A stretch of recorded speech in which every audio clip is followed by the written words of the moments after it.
Oke, Assalamualaikum warahmatullahi wabarakatuh. Dalam video kali ini, saya akan bahas mengenai cara mendapatkan PIRT untuk para pengusaha makanan skala rumahan.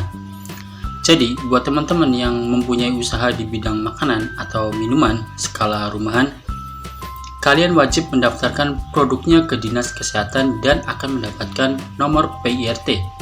Kalau teman-teman sudah mempunyai nomor PIRT, berarti produk makanan atau minuman kalian sudah resmi boleh dipasarkan dan sudah terjamin aman. Dan juga keuntungan dari kalian yang produknya sudah terdaftar PIRT, produk kalian bisa menjangkau pasar yang lebih luas. Nanti produk kalian bisa saja masuk ke minimarket atau pasar swalayan dan juga bisa tingkat ekspor kalau sudah memiliki nomor PIRT. Karena nomor PIRT itu penting sekali untuk produk pangan kita. Karena itu adalah jaminan kalau produk kita itu aman secara komposisi dan proses produksi, serta layak untuk dikonsumsi.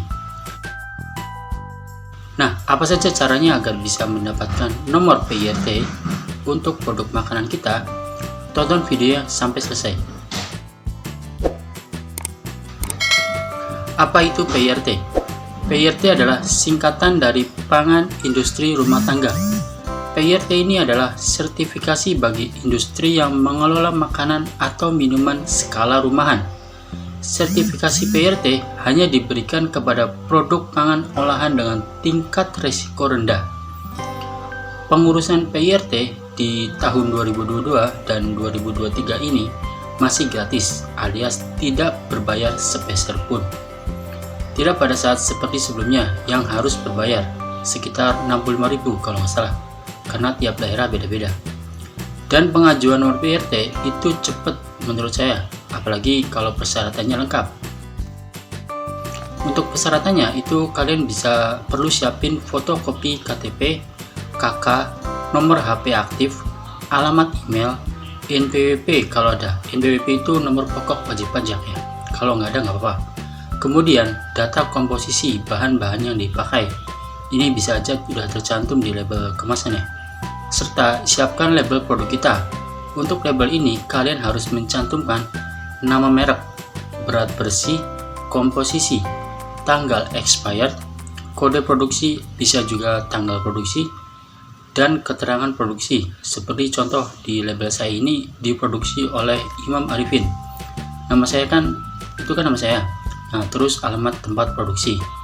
Jadi untuk diproduksi ini, kalau teman-teman masih belum punya CV atau PT, boleh menggunakan nama sendiri. Oke, yang sudah ada dasarnya. Kalau nama sendiri kan dasarnya adalah KTP gitu kan. Oke, lanjut. Nah, kalau semua persyaratan sudah lengkap, kalian bisa langsung daftar secara online atau bisa langsung ke kantor dinas kesehatan di kabupaten atau kota kalian.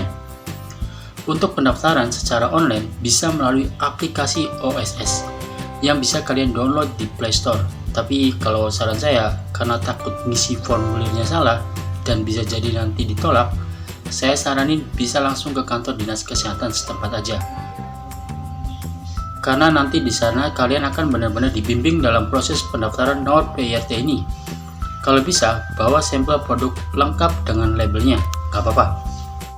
Nanti tahapannya yaitu setelah kalian melakukan pendaftaran dan sudah disetujui, nanti teman-teman bisa langsung mendapatkan nomor PIRT-nya. Dan bisa kalian masukkan nomor PIRT tersebut ke dalam label produk makanan teman-teman.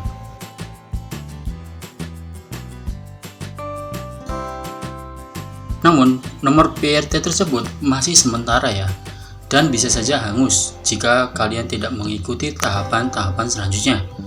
Nah, apa saja tahapan-tahapan selanjutnya itu? Nanti setelah memiliki nomor PIRT dan sudah terdaftar di Dinas Kesehatan, maka tempat produksi teman-teman akan dikunjungi oleh orang-orang dari Dinas Kesehatan. Waktu saya itu ada 2 orang ya, 1 orang Dinas Kesehatan, 1 laginya orang puskesmas setempat. Nah, dalam kunjungan ini kalian gak perlu khawatir, takut dimarahin atau takut dicabut izinnya. Karena di tahap ini teman-teman akan dibimbing lagi dan dikasih arahan jika tempat produksi teman-teman belum sesuai standar. Nah, saran saya, Kalian bisa mengatur tempat produksi dalam satu tempat untuk proses pembuatan sampai penggorengannya. Misal, kalau saya, dari tempat pencucian, kentang dan proses pemotongan keripik, serta proses penggorengan itu harus dalam satu ruangan, karena agar lebih higienis dan tidak membuat kontaminasi. Nah, kalau packing bisa di tempat atau ruangan berbeda. Oke, lanjut.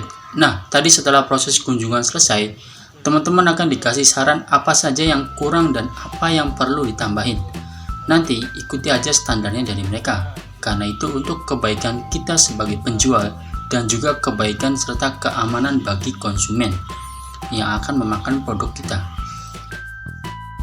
Nah, setelah proses kunjungan selesai, tahap selanjutnya adalah itu kalian akan dipanggil ke kantor dinas kesehatan untuk mengikuti acara penyuluhan pangan. Nah, di situ kalian akan dibimbing dan dikasih tahu apa saja bahan-bahan yang boleh digunakan serta bahan-bahan apa saja yang dilarang untuk makanan. Selain itu juga, teman-teman akan dikasih tahu kemasan apa saja yang cocok untuk produk yang kita buat, serta kemasan apa saja yang aman, serta yang dilarang oleh para penjual makanan. Tahapan penyuluhan ini adalah tahapan terakhir agar nomor PIRT teman-teman bisa dipakai. Namun, untuk PIRT ini ada masanya dan perlu diperpanjang apabila sudah mau selesai, seperti STNK atau SIM ya. Di tahap penyuluhan ini, kalian akan bertemu dengan produsen-produsen lain di kota atau kabupaten teman-teman, karena nanti akan disatukan dalam proses penyuluhan ini. Jadi, nggak satu-satu. Nah, kalian bisa berkenalan dengan produsen yang barangkali produksinya itu masih dalam satu jenis makanan. Waktu itu, pas saya ikut penyuluhan, kebanyakan adalah ibu-ibu yang memproduksi aneka kue. Terus ada juga keripik pisang. Dan waktu itu, yang produksi keripik kentang hanya saya sendiri. Jadi, untuk keripik kentang ini memang produksinya masih sedikit. Jadi, buat teman-teman yang mau ikut produksi keripik kentang juga, monggo. Karena pemainnya masih sedikit menurut saya dibanding keripik singkong, pisang, dan makanan yang lain. Oh ya, untuk proses PIRT ini kalau saya itu buat di akhir bulan Desember tahun 2022. Kemudian kunjungan di tempat produksi saya itu bulan Januari 2023. Dan saya ikut penyuluhan di kantor dinas kesehatan itu bulan Februarinya. Jadi totalnya 3 bulan ya. Oke, seperti itu yang bisa saya kasih tahu tentang alur pembuatan PIRT untuk teman-teman yang berjualan di bidang makanan atau minuman. Semoga bermanfaat dan mumpung masih gratis, monggo secepatnya daftarkan produk teman-teman supaya lebih menambah kepercayaan pada calon konsumen. Oke, sampai jumpa di video berikutnya. Apabila ada yang ingin ditanyakan, silakan isi di kolom komentar. Wassalamualaikum warahmatullahi wabarakatuh.